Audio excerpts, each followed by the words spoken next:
You're listening to CherryPickin Entertainment. Throw me the ball and watch what I do with it. You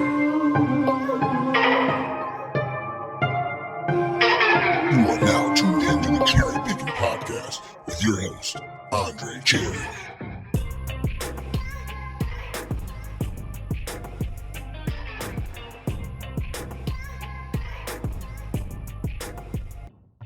Hey, what's up, everybody? It's Andre Cherry, your host of the CherryPickin podcast. Thank you so much for downloading another episode of the show. I'm grateful for your support, your downloads, your follows. I appreciate you. I have to be honest with you, though. I wasn't planning on releasing a new podcast this week. That NC State loss to Clemson this last Saturday honestly took a lot out of me. I mean, I needed a week to just have for myself, to have some self-reflection time, and I really was not planning on releasing a podcast this week.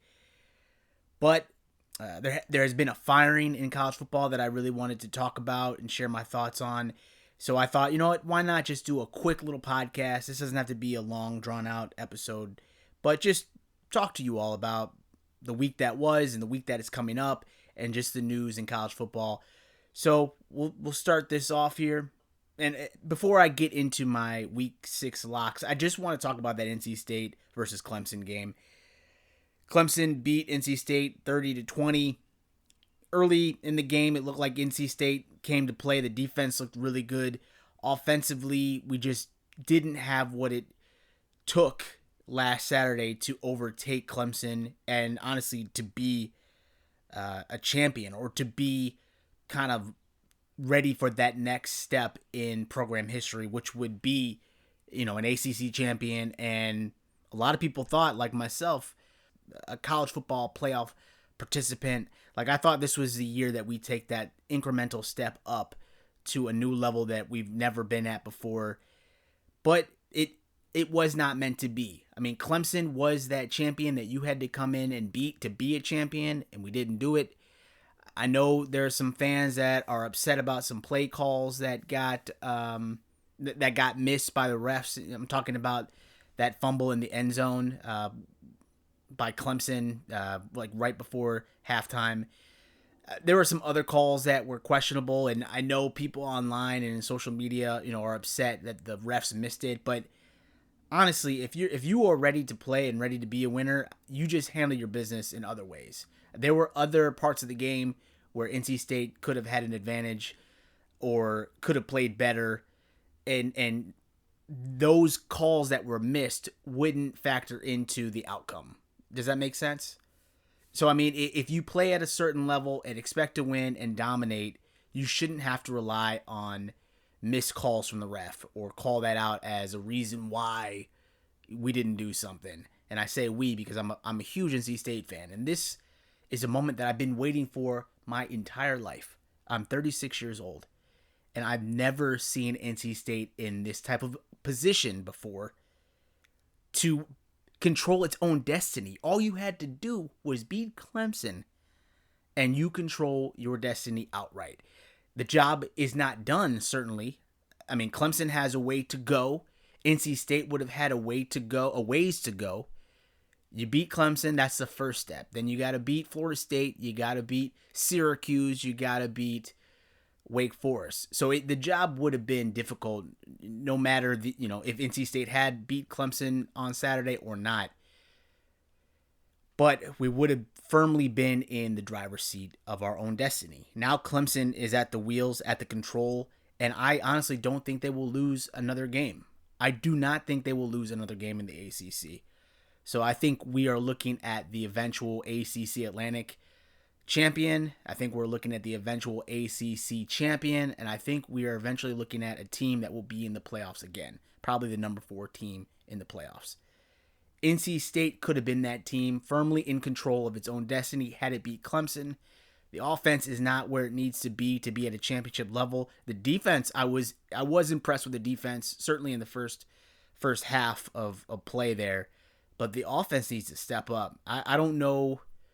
I'm not going to put this solely on Devin Leary's shoulders. He's a quarterback for NC State, but he's got to do better. This team has to play better. this team has to play better. I think they were held under 100 yards rushing for the day. I think if I saw that stat correctly. It's just unfortunate that we get these opportunities. College game day was there. Certainly that's a great feeling. That's awesome. But I said online, on Twitter, it's not just good enough to be here. I don't want to just be at this momentous occasion. Game day is here. We get this primetime game on ABC. No, it's time to step up and win. It is time to move up. It is time to be Clemson. Clemson for a long time in the early 2000s, 90s, late 90s, they were a terrible team. They were not a good team. Florida State was that gold standard. Then Clemson, ushered in by Dabo Swinney, the head coach, was able to overtake Florida State and be that dominant team in the ACC. I mean, for a while, towards the end there, when Jimbo was at FSU, Florida State, Clemson were the two premier teams within the ACC Atlantic, within the ACC overall. But Clemson finally did what it had to overtake Florida State and be that premier program in not only the conference, but in college football. They are one of the most dominant teams I've seen in college football in the last several years. NC State needs to take that jump, and this was an opportunity to begin that transition to something greater than you've been for since I've been alive. 36 years on this earth, and I've never seen NC State be thought of as a dominant team in college football. 14 ranking within the AP is nice. We were number 10 last week heading into that Clemson matchup, but that's not good enough for me. I'm ready for them to step up and go where no other program has gone before in NC State's history since I've been alive, since my father has been alive. This was a moment, we squandered it. I'm disappointed. I'm not disappointed in calls that were missed. I'm disappointed that we couldn't bring our best effort, a championship-like effort, to beat Clemson this past weekend and be that team firmly in control of its own destiny within the ACC Atlantic Division. I had to start this episode off with that because it's been weighing heavily on my heart and my mind. NC State, you know me. If you know me well, you know I love NC State. That's my team that I grew up with. It's just a shame that I won't have that opportunity this season. We could get lucky and Clemson loses 2 games within the ACC. I don't see that happening. I just don't see Clemson losing in the conference. So it is what it is. But I just had to start off with that I'm disappointed that NC State didn't have what it takes to be a champion. I think there is a lot of talent on this team, a lot of experience, and it's a shame that it all couldn't sync up for its game against Clemson last weekend, but there will be better days, I'm sure. So, for my week 6 locks in the ACC, taking NC State over Florida State. I'm hopping right back on the train. I think NC State is going to be pissed off that they lost last weekend against Clemson. Florida State has looked much improved. You got to give that whole team credit for playing as well as they have. They lost a heartbreaker to Wake Forest last weekend, so they will also be looking for a win this weekend. And there's still a lot to play for in the ACC Atlantic race. I mean, it's not over, certainly, but you need a win to keep your hopes alive within the conference, because Wake Forest is going to be another team that is going to be in the mix there as well. So I think NC State will rebound. They will beat Florida State. That's a big game at home this upcoming weekend in Raleigh. I think that's a late game as well. So I'm taking NC State over Florida State. I think it'll be a big atmosphere. It'll be crazy. It'll be fun. So I'm taking the Wolfpack over the Seminoles. In the Big Ten, I'm taking Wisconsin over Northwestern. Chicago's Big Ten team, Northwestern. Wisconsin and Northwestern have not looked like itself this season. Northwestern is usually a team that is consistent. This year, they're going through a little bit of a transition period, certainly. They have not looked well at all. Wisconsin has been surprising, and we'll get into it. They had a recent change at head coach. Paul Chryst was fired just a couple days ago.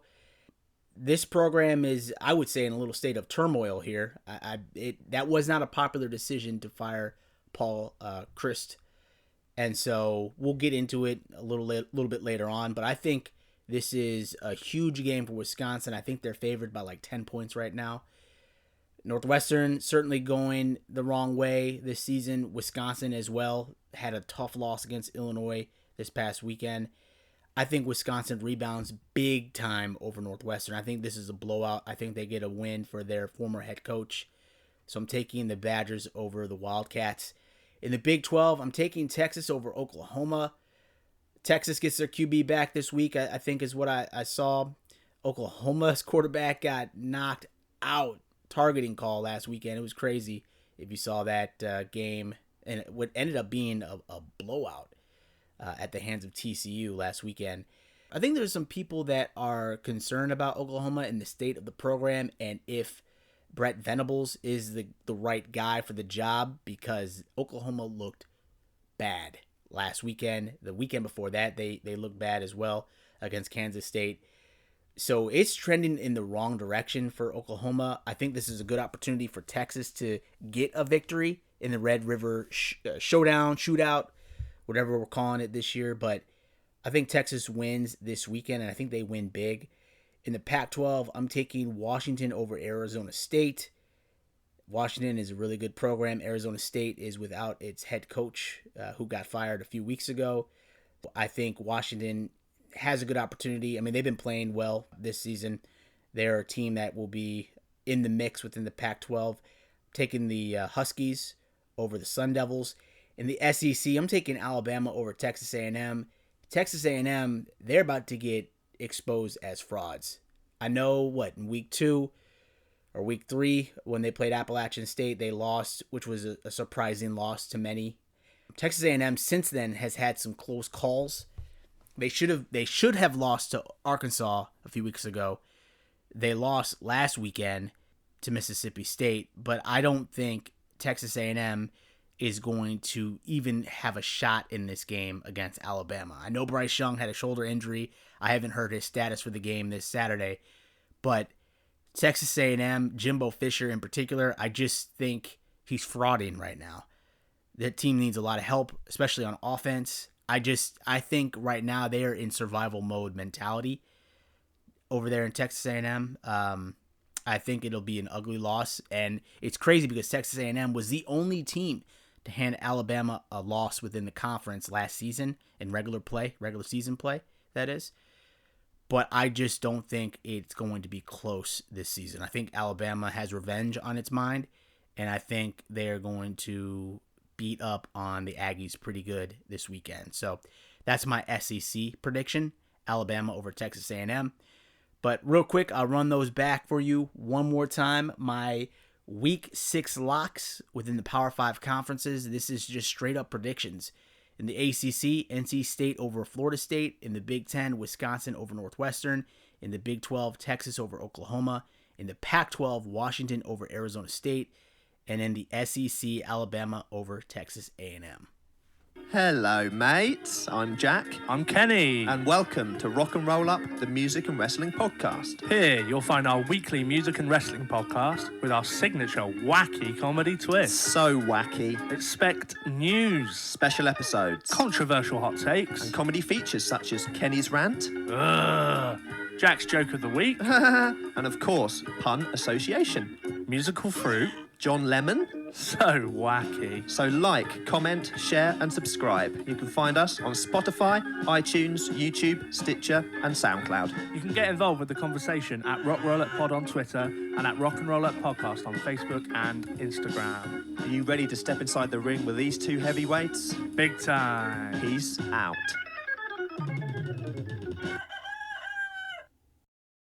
And now, real quick, if we look at my college football predictions that I made preseason, these are the teams that I thought would make it to the college football playoffs.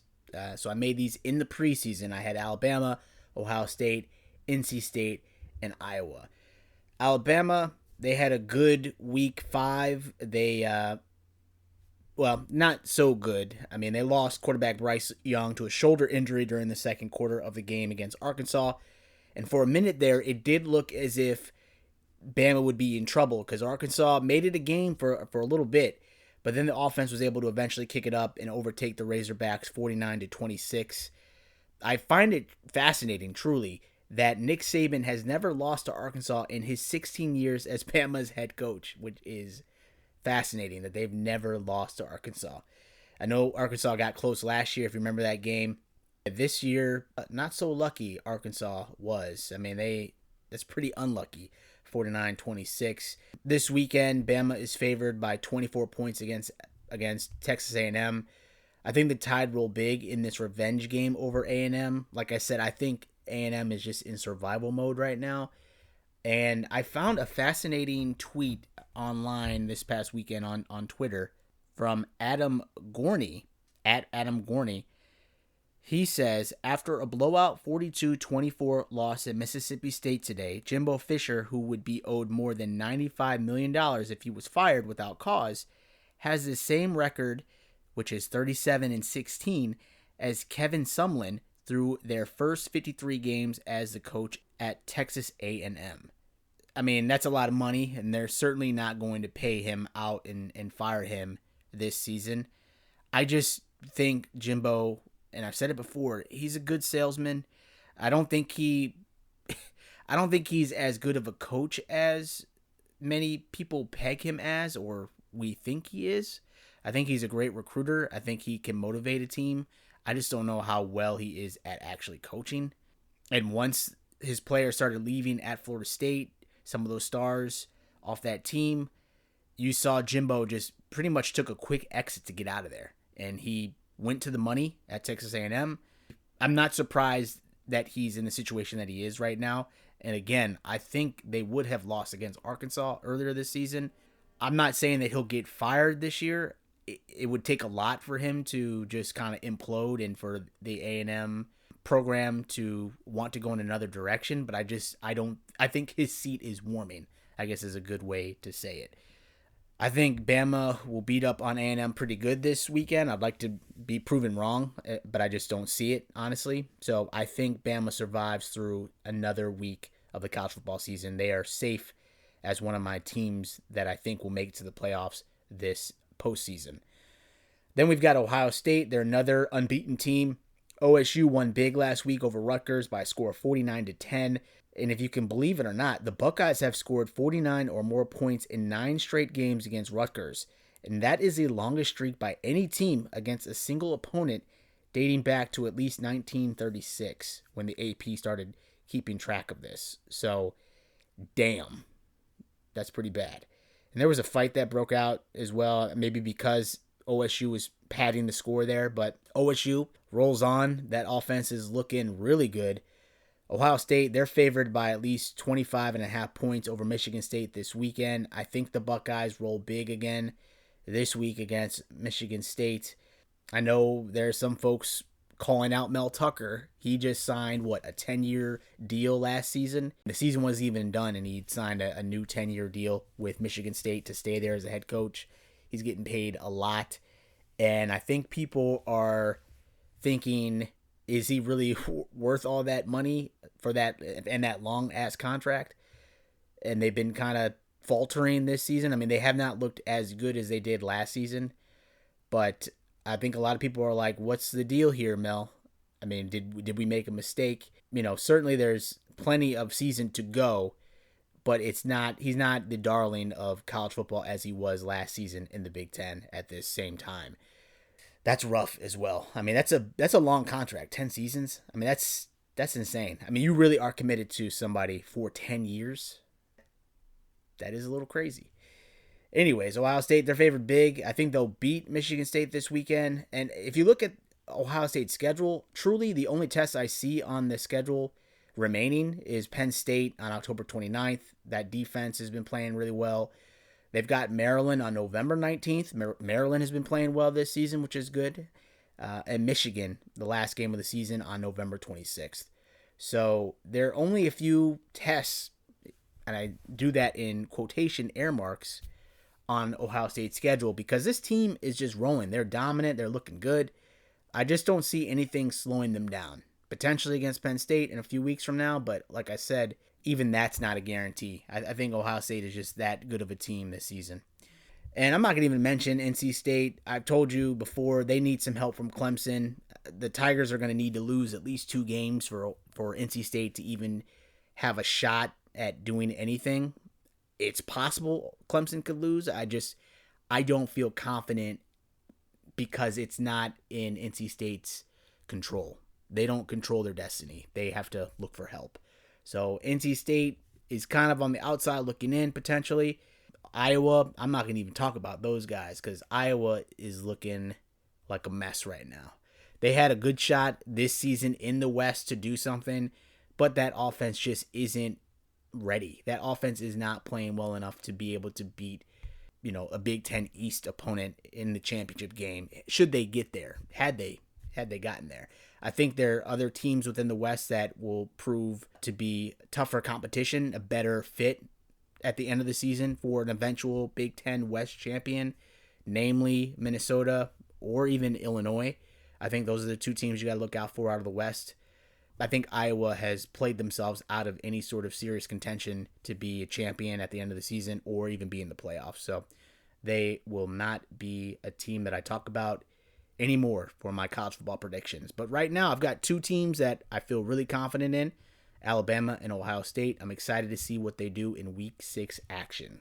And then finally, before we get out of here, did just want to bring up the news that broke a couple days ago that Wisconsin fired its head coach Paul Chryst after 8 seasons. Interim coach Jim Leonard steps in. So now that makes some big college football openings already this season. We got Nebraska, Georgia Tech, Arizona State, Wisconsin, Colorado. I mean, all these coaches were fired within the season. And we're only 6 weeks into the season. So there's going to be some big shuffling that happens at the end of the season. Some big time names will be filling some of these jobs. I mean, it's going to be a pretty good period of activity there, probably at the end of the season when these jobs get filled. Wisconsin firing Paul Chryst, I just did not see that coming at all. I know Wisconsin has been regressing a little bit, or it feels like this season. They have not played well at all. I'm just being for real. The one game that they looked really dominant in was against my alma mater, Illinois State. And that's just a 1AA program. That's not even an FBS Division 1 program. So that doesn't really count. You lose against Washington State, a head scratcher there. You get embarrassed by Ohio State. I saw that coming. I think the final nail in the coffin was their loss this past weekend to Illinois. And a lot of people online that are close to the Badgers program see that Illinois loss as like the floor has dropped. Like the whole world has come down because Illinois beat us. Like that can never happen. Illinois being good and beating us. That just can't happen. So what I'm about to say here, I said this on Twitter, but I want to explain what I'm about to say. I'm not an Illinois fan by any means. I actually grew up not really liking that program at all, but I've grown to respect them. I've grown to just enjoy the progress that they've been making for their college football program. They've steadily been building up a program that like a winning culture. Lovie Smith started it. That program, that the resources they have within that program and what they've done to just kind of build it up and make it player friendly and all the amenities. They're trying to build up a winning culture. And Brett Bielema came in, and he's a guy that gets it. He's from that area, a Big Ten guy. You would think that he could pick up where Lovie left off and could really build that into a winning program, or at least take it to where it needs to be competitive within the Big Ten. And he's doing that right now. And for fans of Wisconsin to be offended, so strongly offended that Illinois actually beat them, it's disrespectful to Illinois. I mean, it's just disrespectful to be like, oh, they beat us. This should have never happened. We were only 7-point favorites over Illinois and we lost. Like, I think that's a wrong mentality, and certainly nothing lasts forever. Wisconsin had a run and a reign over the Big Ten West for a minute, it felt like, but things are changing and it's evolving, and Illinois is a better program this season. I think they are a team that will potentially vie for the championship game within the Big Ten West. I think they will be a team that could legitimately be there. They're running the ball extremely well. That team is playing very well, well coached. So I think the pieces are in place for Illinois to do something big this season. And I found it so offensive that Wisconsin fans would be so angered and hurt by the fact that Illinois beat them. That Illinois actually, little brother Illinois beat us. Like, that can't happen. So I thought that was just ridiculous. But I think even more ridiculous is the fact that Paul Chryst was fired. I don't know the conversations that have been happening with the program and the AD and the former head coach, Paul Chryst. But it feels as if perhaps somebody may be in line for that job on a permanent basis, somebody else that they wanted to just pull down and make sure they secure for the future. Some people are saying it's Jim Leonard, who's been a really good assistant for a while within college football. He's a name that you hear about a lot within circulating around as potential next head coaches. That could very well be. But the fact that you fire Paul Chryst, he's been there for 8 seasons at Wisconsin. He's got a 67-26 record. He's won the Big Ten a handful of times, couple times, taken them to big bowl games, been a winner. It's just confusing. That's a confusing move to make that change. I know it feels like a little bit of a regression right now, but haven't you bought into Paul after all these seasons that he's been there? Don't you respect him enough to give him the chance to at least finish out the season? I mean, I thought you just re-signed him to an extension, which is crazy. And you make this deal, or you make this move to let him go after performance against Illinois. I think Illinois was probably the final nail in the coffin. I think the AD was probably thinking about making this move, and I think that loss against Illinois, the way they lost, was what I guess drove this to fruition. But if we look at Paul Chryst's record, he was 67-26 and 43-18 in the Big Ten. He won 3 Big Ten West titles, 2 New Year's Six Bowls, and he was a 2-time Big Ten Coach of the Year. And they make this decision. So they better have somebody lined up if it truly is Jim Leonard. That's a big shoes he has to step into and try to fill that void. But I can tell you it was not a popular choice. I mean, you could go on Twitter right now and look up Paul Chryst, see all the tweets that have been circulating from former players, current players. Anthony Davis, former running back for the Badgers, he said, "I'm thankful for all that PC gave us, great bowl record and mostly winning seasons, even in the midst of losing key staff members and navigating a health pandemic." And then he says, "Salute." Yeah, risky move is another thing I'm seeing online. Let's see what else we got here. Reddit College Football.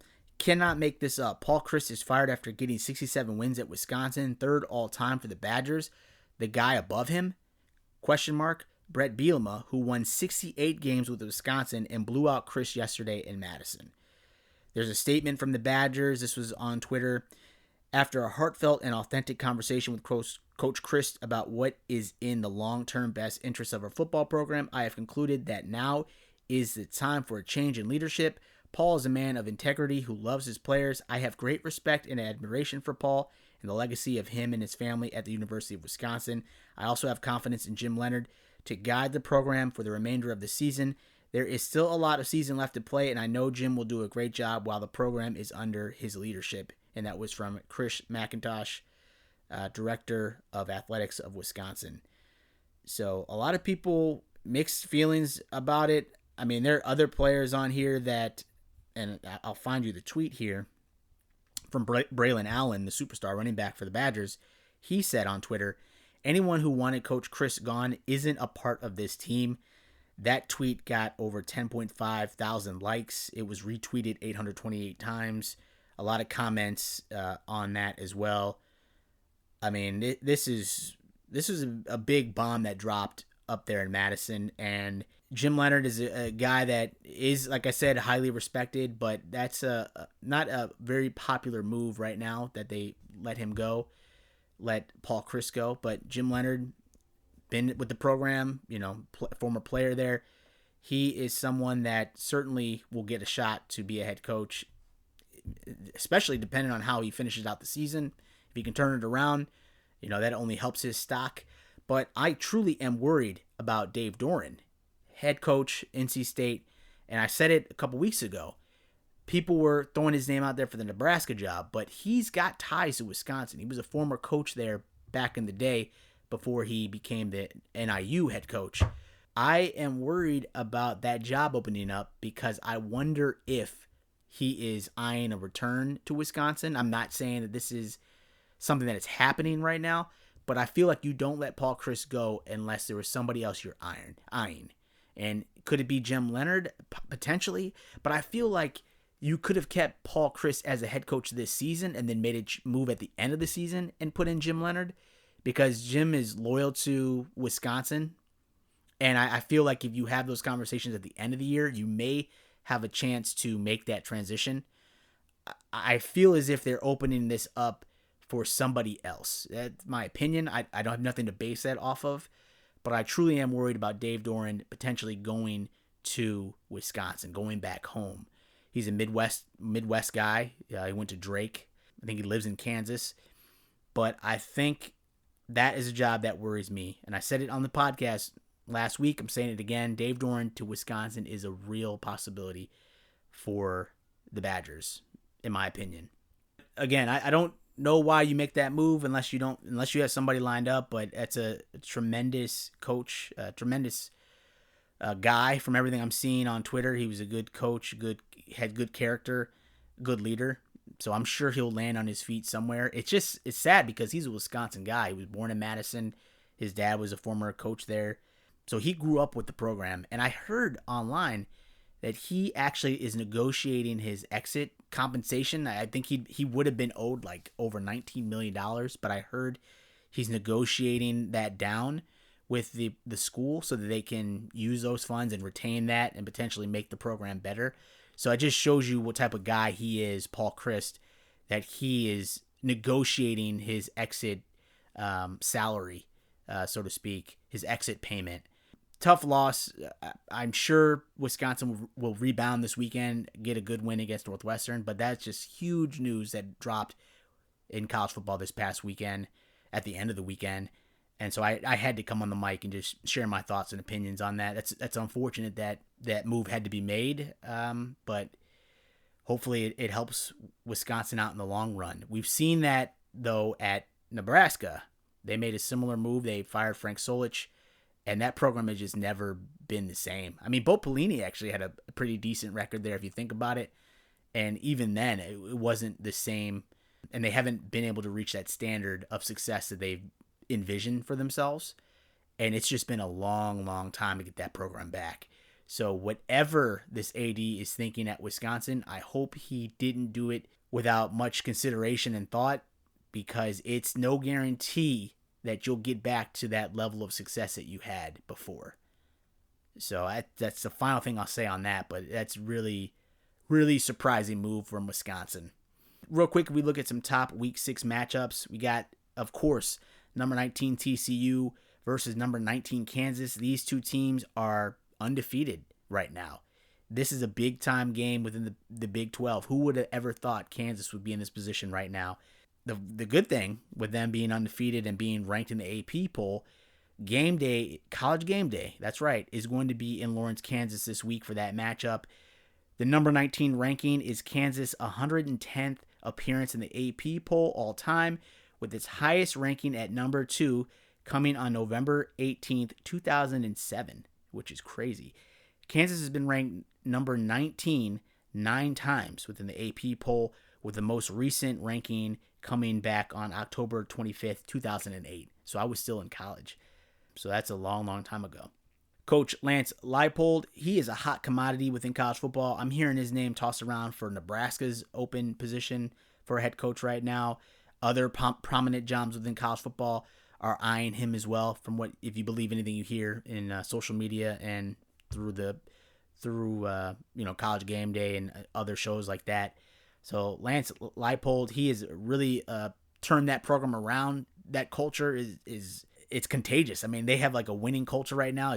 It seems fun to be a Kansas Jayhawk, which is crazy because they were always such a laughingstock in college football. But they've turned it around. I mean, they legitimately could go to a bowl game, and I think for them, that should be the goal.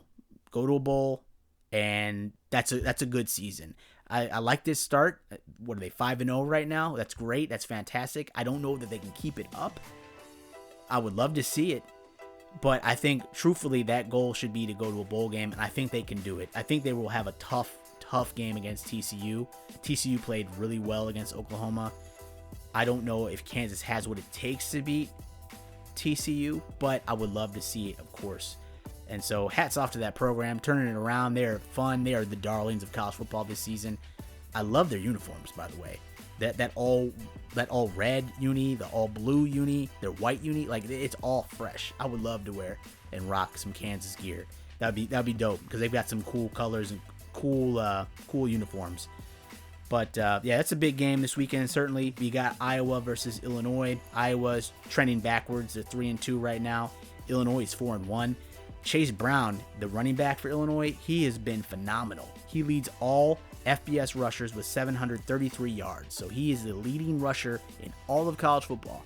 That team they look like they're having fun. That team looks like they could score from different angles, from all different players. And so they are a team you got to look out for. I think Illinois will beat Iowa this weekend. I'm just going to say it. I think they can do it. Then we've got number 11 Utah versus number 18 UCLA. That's another big-time game within the Pac-12 this weekend. That'll be a fun watch. I think that's in the afternoon on Saturday. UCLA is undefeated. That offense has looked amazing. Dorian Thompson-Robinson has looked amazing. But Utah is a tough team. They are capable of winning the Pac-12 this season. So that's a big-time matchup in Week 6 of college football. Number 11 Utah versus number 18 UCLA. We've got number 6 USC. They're also undefeated. And they'll be playing the Cougars of Washington State, who I believe are 4-1 right now. So there's some teams and some games that will have my interest this weekend. I hope you guys have a good seat on the couch for all of the action. I appreciate you downloading this episode. I'm a little bit of self-reflection. Like I said, NC State let me down, but I am an NC State fan for life, so I'm hoping for better days. This would have been the opportunity for NC State to finally take control of its own destiny and be that team that everyone is looking at. But it was not meant to be. It just wasn't meant to be this season, I guess. Anyways, thank you guys for listening. I'm going to get out of here. Thank you for the support. Thank you for the downloads. Have fun watching college football this weekend, and I cannot wait to talk to you soon. Take care, everybody. Peace. Thank you again for tuning into my Cherry Pickin' podcast.